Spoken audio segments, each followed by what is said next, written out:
যে মানুষটা সাধারণত বেশি চুপ করে থাকে। অনেকে মনে করে হয়তো সে দুর্বল বা অনভিজ্ঞ, কিন্তু বাস্তবে তা একদমই নয়। সে অনেক কিছু শিখেছে, যে প্রতিটি কথা বললে সময় নষ্ট হতে পারে এবং যে প্রতিটি তর্কে জেতা মানে এই সত্যিকারের জয় নয়। অনেক সময় চুপ থাকা মানে হেরে যাওয়া নয়, বরং এটি নিজের মানসিক শান্তিকে, নিজের অস্থির মনের ভারমুক্তিকে, নিজের অন্তরের স্থিরতাকে মূল্য দেয়া।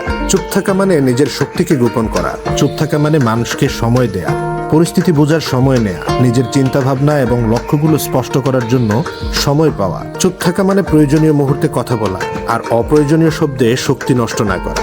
যে ব্যক্তি চুপ থাকে সে জানে কখন কথা বলা উচিত, কখন শুধুই লক্ষ্য করা উচিত।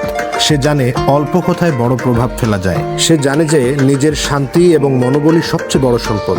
তাই চুপ থাকা মানে হেরে যাওয়া নয়, এবং নিজের অস্তিত্বের প্রতি যত্ন নেওয়া, নিজের মানসিক শান্তিকে অটুট রাখা। এভাবেই চুপ থাকা মানুষটি আসলেই শক্তিশালী, বুঝদার এবং এমন এক ব্যক্তি যে সময়ের সঙ্গে সঙ্গে তার অন্তরের শক্তি দেখিয়ে দেয়।